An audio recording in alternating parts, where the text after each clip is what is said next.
মোহনবাগানের প্রদর্শিত পথে হাঁটল রোনাল্ডোর ক্লাব আল নাসের। মিনি ডার্বির আগে জোড়া সুখবর মোহনবাগানের জন্য। এবং ফাইনালি ব্যান হলেন আইএসএল এ খেলায় ভূতপূর্ব খেলোয়াড়।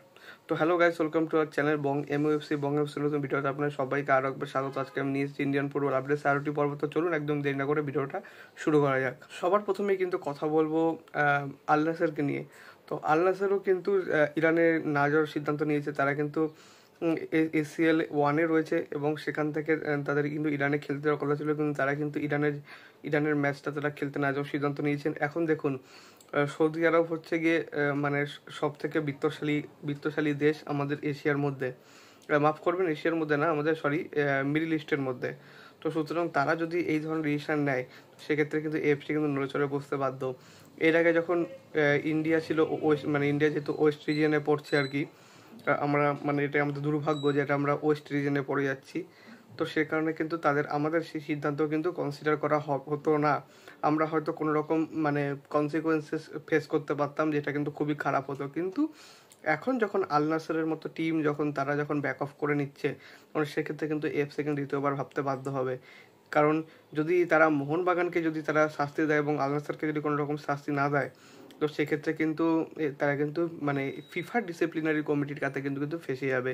তো সুতরাং এএফসির কাছে কিন্তু এখন বড় চ্যালেঞ্জ যে তারা এই পরিস্থিতিটা কী করে সামাল দেবে।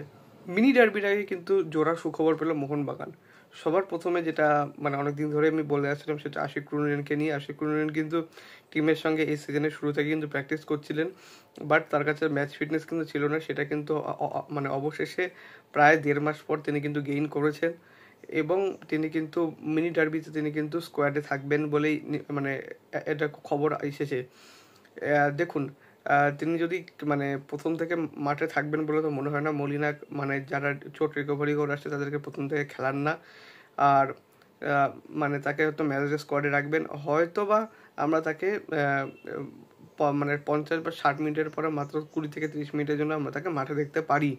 এটা পুরোটাই কিন্তু কোচের উপর ডিপেন্ড করবে, বাট ম্যাচ ডে স্কোয়াডে তিনি কিন্তু থাকবেন, কারণ তিনি বর্তমানে পুরোপুরি ফিট। আর যেটা সেকেন্ড যেটা ভালো খবর, সেটা হলো যে নুনো রেস কিন্তু তিনি বর্তমানে পুরোপুরি সুস্থ। মোস্ট প্রবাবলি যেটা খবর পাওয়া যায়, টম আলরেডির জায়গায় কিন্তু তাকে কিন্তু রেজিস্টার করানো হতে পারে, এবং আলবার্তো রড্রিগেজ তিনিও কিন্তু সম্পূর্ণভাবে সুস্থ, যার ফলে আলবার্তো কিন্তু মোস্ট প্রবাবলি মোহামেডানের ম্যাচে তিনি কিন্তু থাকবেন। তো আমরা সেক্ষেত্রে কিন্তু দুইজন বিদেশিকে কিন্তু সেন্টার ব্যাক পেয়ারে কিন্তু আমরা দেখতে পারি, টম আলডের এবং আলবার্তো রড্রিগেজ।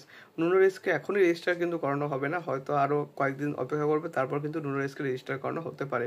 তো মোহনবাগান ফ্যান্সরা আপনারা কি মতামত এতে সেটা কিন্তু আমাকে অবশ্যই কমেন্টে জানাবেন।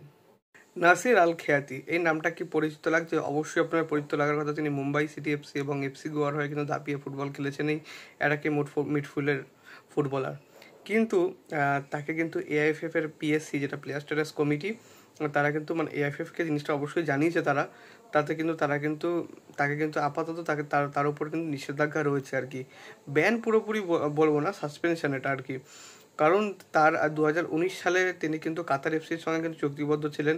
কাতার এফসি ফার্স্ট ডিভিশনের ক্লাব কাতারের, কিন্তু সেখানে তার যে কন্ট্রাক্ট ছিল, সেই কন্ট্রাক্টে কিছু মিস্টেক্স ছিল, এবং যেই মিস্টেক্সগুলো তিনি কোনো রকমভাবে ক্ল্যারিফাই করেননি তার আইএসএল খেলার সময়, যে কারণে কিন্তু এটা কিন্তু পরবর্তীতে কিন্তু কোনো রকমভাবে যদি এটা এআইএফএফ বা কোনো রকমভাবে ফিফা ডিসিপ্লিনারি কমিটির কাছে যেত, সেক্ষেত্রে কিন্তু বড়সড় শাস্তির মুখে পড়তে পারতো আমাদের আইএসএল বা এফএসডিএল।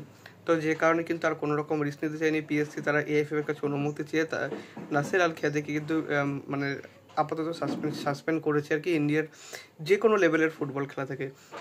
বর্তমানে তিনি কিন্তু কোনো রকম ইন্ডিয়ান ফুটবলের সঙ্গে জড়িত নন, বাট তাও তিনি যদি ইন ফিউচার কোনোভাবে আইএসএল বা আই লিগ তিনি কিন্তু খেলতে চান, তো সেক্ষেত্রে তার কিন্তু এই মুহূর্তে কিন্তু তার পক্ষে আসা পসিবল হবে না। আগে তার কন্ট্রাক্ট ইস্যুটা রিসলভ করতে হবে কাতার এফসির সঙ্গে, তারপর তিনি কিন্তু এখানে খেলার অনুমতি পাবেন। সো এই অবধি ছিল আজকের আপডেট ভিডিও। যদি ভিডিওটা ভালো লেগে থাকে, ভিডিওটা অবশ্যই লাইক করুন, চ্যানেল সাবস্ক্রাইব করে বেল আইকনটা অবশ্যই প্রেস করে দেবেন আমাদের সমস্ত ভিডিও আপডেট ও নোটিফিকেশন সবার আগে পাওয়ার জন্য। এছাড়া আপনারা আমাদের সোশ্যাল মিডিয়া হ্যান্ডেল ফলো করতে পারেন, লিঙ্ক আমি ডিসক্রিপশনে মাস্ট কমেন্টে দিয়ে রাখবো। So make sure must follow them. ছোটোখাটো কিছু আপডেট আমি দেওয়ার চেষ্টা করি। আর দেখা হচ্ছে পরে ভিডিওতে। আপাতত bye bye. Glory man United.